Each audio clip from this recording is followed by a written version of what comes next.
नमस्कार विद्यार्थी मित्रांनो आपले सर्वांचे आमच्या यूट्यूब चॅनलवर स्वागत आहे। मी STI रोहिदास चोंदे पाटील।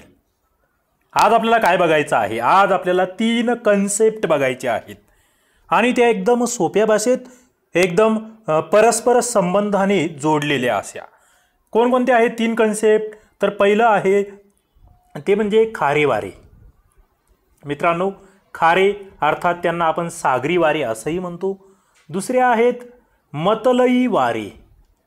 मित्रांनो, यांना आपण मतलई किंवा भूमिय वारे असंही म्हणतो। आणि तिसरे आहेत ते म्हणजे मोसमी वारे, ज्याला आपण मान्सून असंही म्हणतो। मित्रांनो बघा, 3 मुद्दे आहेत, कन्सेप्टवर आधारित मुद्दे आहेत।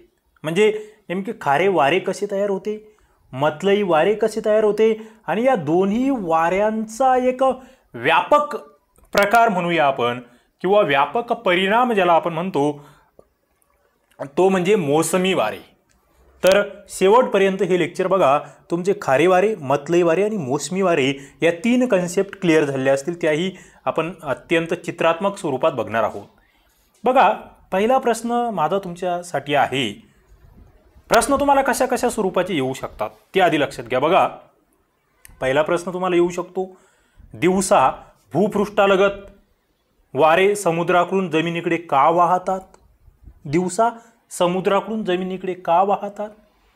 त्याच्यानंतर भूपृष्ठालगत जमिनीकडून समुद्राकडे वारे केव्हा वाहतात असाही प्रश्न येऊ शकतो उलटा। ओके, सागरी वारे कशाला म्हणतात, मतलई वारे कशाला म्हणतात, कोणत्या प्रदेशामध्ये तुम्हाला खारे वारे आणि कोणत्या प्रदेशामध्ये मतलई वारे वाहताना आढळतात, अशा स्वरूपाचे विविध प्रश्न तुमच्या समोर येऊ शकतात।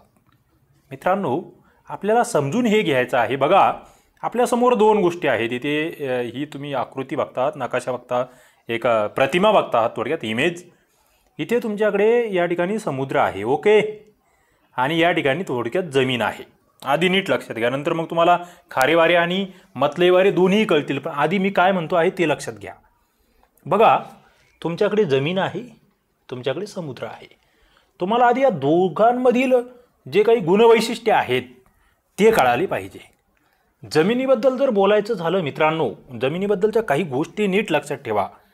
जमीन ही जास्त घनतेच्या पदार्थांनी बनलेली आहे। कोणाच्या तुलनेत? समुद्राच्या तुलनेत जमीन ही जास्त घनतेच्या पदार्थांनी बनलेली आहे। अर्थात जमीन ही स्थिर आहे। कशी आहे? स्थिर आहे। दुसरा मुद्दा, जमीन ही अपारदर्शक आहे। तुम्हाला लक्षात आलं असेल आता, अपारदर्शक म्हटलं जमिनीला की तुम्ही पाण्याला काय म्हणणार आहात? समुद्राला पारदर्शक म्हणणार आहात। समुद्राला तुम्ही अस्थिर म्हणणार आहात। समुद्राला तुम्ही कमी घनतेच्या पदार्थाने बनलेला असं म्हणणार आहात। ओके, म्हणजे पाण्याची ही वैशिष्ट्ये तुमच्या लक्षात येत आहेत, जमिनीच्या लक्षात येत आहेत। ओके, आता मित्रांनो, जमिनीची घनता जास्त असल्यामुळे, कशामुळे? घनता जास्त आहे, जमीन स्थिर आहे आणि जमीन अपारदर्शक आहे, त्यामुळे काय होतं आहे, उष्णतेचं जे वहन होणार आहे ते या ठिकाणी जमिनीमध्ये जलद आणि जास्त प्रमाणात होतं, म्हणून जमीन लवकर तापते। मित्रांनो, माझं फार महत्त्वाचं वाक्य या ठिकाणी आहे, जमीन लवकर तापते। लक्षात येतं आहे? आधी कोण तापणार? म्हणजे इथे जमीन लवकर तापणार की समुद्र लवकर तापणार, याचं एक उत्तर तुम्हाला भेटलं आहे, जमीन लवकर तापणार।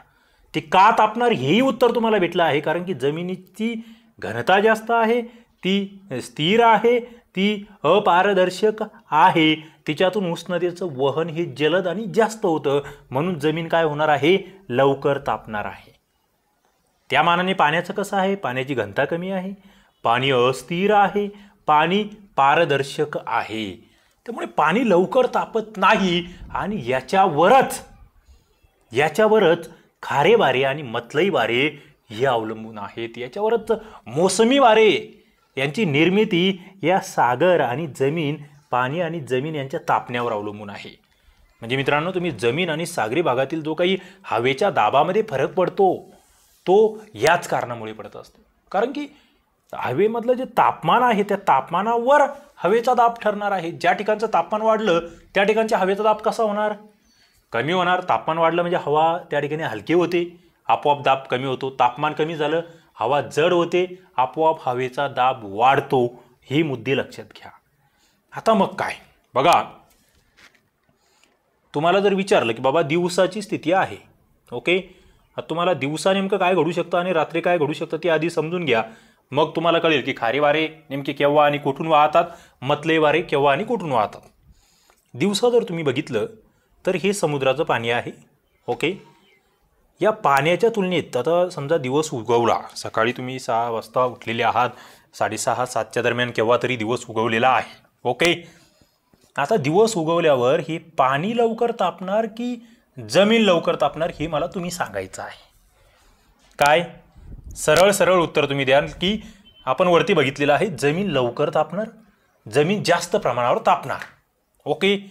आता जमीन जर इथे जास्त तापली, इथे कमी तापते आहे तुलनेमध्ये, इथे जास्त तापते आहे. आता जिथे जमीन जास्त तापणार मित्रांनो, त्या ठिकाणची हवासुद्धा काय होणार आहे, वरची ती जास्त तापणार आहेत. समुद्रापेक्षा जमिनीवरची हवा जास्त तापणार आहेत. तुम्ही समजा की इथे तुम्ही एखाद्या समुद्राच्या चौपटीवर उभे आहात, त्या ठिकाणी हे सगळं घडतं आहे. जमीन लवकर तापते आहे, जमीन जास्त तापते आहे. आता जमीन तापल्यामुळे येथील हवा काय झाली, गरम झालेली आहे, बरोबर, जास्त गरम झालेली आहे समुद्रापेक्षा. त्यामुळे येथील हवेचा दाब काय कमी झाला, हवेचा दाब कसा झाला आहे, कमी झाला. हवा तापली याचा अर्थ हवेचं वजन कमी झालं, हवा हलकी झाली, हवेवरचा जो दाब आहे तो कसा झालेला आहे, कमी झालेला आहे, ओके. इथे जमिनीवर या गोष्टी घडतायत, जमीन जास्त तापते आहे, त्याच्यामुळे हवेचा दाब जो आहे तो या ठिकाणी कमी झालेला आहे. समुद्राचं काय होतंय, समुद्राचं पाणी उशिरा तापतं आहे दिवसा, त्यामुळे समुद्रावरची जी हवा आहे ही सुद्धा कमी तापते आहे व हवेचा दाब या ठिकाणी जास्त आहे, ओके. या ठिकाणी काय आहे, हवेचा दाब जास्त आहे. मित्रांनो आता काय होणार, दिवसा सरळ सरळ गोष्टी आहे, जमीन जास्त तापली म्हणून हवेचा दाब कमी आहे, इकडे समुद्र कमी तापला म्हणून हवेचा दाब जास्त आहे. सरळ होणार आहे, समुद्राकडून जमिनीकडे काय होणार आहे, त्या ठिकाणी वारे वाहण्यास सुरुवात होणार आहे दिवसा. आता जेव्हा समुद्राकडून हे वारे वाहते मित्रांनो, समुद्राचं पाणी कसं आहे, खारं पाणी आहे. समुद्राचे पाणी कसे आहे, खारे पाणी आहे, म्हणून हे समुद्राकडून जमिनीकडे जे वारे वाहते ते त्या खाऱ्या हवेमुळे त्याला आपण खारे वारे असं म्हणतो. काय म्हणतो त्याला आपण, खारे वारे असं म्हणतो. किंवा त्याला आपण ते सागराकडून वाहते ना जमिनीकडे, म्हणून त्याला आपण सागरीय वारे असे सुद्धा म्हणत असतो. हे दिवसा घडतं आहे. काय होतं आहे, दिवसा बघा, दिवसा काय होतं आहे, जमिनीवरील हवा तापते आहे व वर जाते आहे, अर्थात जमिनीवर कमी दाबाचा पट्टा तयार होतो आहे, ओके. इकडे समुद्रावरची जी हवा आहे ती पाहिजे तेवढी तापत नाही आहे, ती त्या ठिकाणी थंड आहे, त्याच्यामुळे ती खाली येते आहे, इथे जास्त दाबाचा पट्टा आहे. म्हणून काय होतं आहे, सागराकडील जी थंड हवा आहे ही या ठिकाणी जमिनीकडे वाहते आहे, ओके. यांना आपण खारे वारे म्हणतो आहोत. मित्रांनो मला वाटतं तुम्हाला या ठिकाणी एक गोष्ट कळाली असेल, खारे वारे हे दिवसा वाहणार आहेत. केव्हा वाहणार आहेत, दिवसा, कारण की दिवसा जमीन लवकर तापते आहे, समुद्र उशिरा तापतो आहे. जमीन लवकर तापल्यामुळे जमिनीवर कमी दाब तयार होतो आहे, समुद्रावर जास्त दाब तयार होतो आहे आणि हवा ही जास्त दाबाकडून कमी दाबाकडे वाहत असते, ओके. म्हणजे तुम्हाला 2 प्रश्नाचे उत्तर भेटले. दिवसा समुद्राकडून जमिनीकडे हवा वाहते, त्या वाहणाऱ्या हवेला, त्या वाऱ्यांना आपण खारे वारे असं म्हणतो किंवा सागरी वारे असे म्हणतो. मित्रांनो आता नेमकं रात्री याच्या उलट होणार आहे. रात्री काय होणार आहे, याच्या उलट होणार आहे. आता जसं जमीन लवकर तापते ना, तशी जमीन लवकर थंड सुद्धा होते. रात्रीच्या वेळेस उलट होणार, जमीन लवकर थंड होऊन जाणार, पाणी मात्र जे काही तापलेलं आहे ते लवकर थंड होणार नाही. म्हणजे बघा, रात्री जमीन लवकर थंड झाली म्हणजे ज्या ठिकाणी गरम हवा जी आहे थंड झाली आणि खाली आली, थोडक्यात हवेचा दाब जमिनीवर आता जास्त आहे रात्रीच्या वेळेस. इकडे समुद्राचं पाणी जे आहे ते अजून गरमच आहे, त्याच्यामुळे तिथील हवा सुद्धा गरम आहे. म्हणजे आता रात्री असं झालं की समुद्राचं पाणी गरम असल्यामुळे तिथलची हवा सुद्धा गरम आहे, समुद्रावर कमी दाबाचा पट्टा तयार झाला आणि जमिनीवर जास्त दाब तयार झाला. रात्री उलट होतं आहे, रात्री जमिनीकडून समुद्राकडे वारे वाहत आहेत, ओके. मतलई वारे आपण बघतो, चोर वगैरे बरेचसे लोक रात्री मतलबी धंदे करतात. रात्री म्हटलं की मतलई लक्षात ठेवायचं, मतलई, ओके. ते एक थोडीशी ट्रिक्स म्हणू आपण तिला. मतलई वारे किंवा ज्याला आपण भूमीय वारे, कारण की ते भूमीवरून वाहत आहेत. कधी वाहणार आहेत? रात्री वाहणार आहेत. का वाहत आहेत रात्री? कारण की जमीन लवकर थंड होते आहे, पाणी मात्र गरमच राहत आहे. पाणी जमिनीसारखं लवकर गरम लवकर थंड होत नाही. जमीन लवकर गरम होते तितकीच लवकर थंड होते रात्रीच्या वेळेस. त्यामुळे हा उलटा प्रकार घडतो आहे. ओके मित्रांनो, म्हणजे या ठिकाणी रात्रीच्या वेळी मतलई वारे वाहतात जमिनीकडून समुद्राकडे, रात्रीच्या वेळी भूमीय वारे वाहतात जमिनीकडून समुद्राकडे. तुमच्या लक्षात आलं असेल, दिवसा खारे वारे समुद्राकडून जमिनीकडे वाहतात, रात्री मतलई वारे जमिनीकडून समुद्राकडे वाहतात. अशा पद्धतीने खारे वारे आणि मतलई वारे मित्रांनो हेच जेव्हा व्यापक प्रमाणावर काम करतात जागतिक स्तरावर, तेव्हा यांना आपण मोसमी वारे असं म्हणत असतो. कसे मोसमी वारे? बघा या ठिकाणी जर तुम्ही बघितलं, इथे भारत आहे.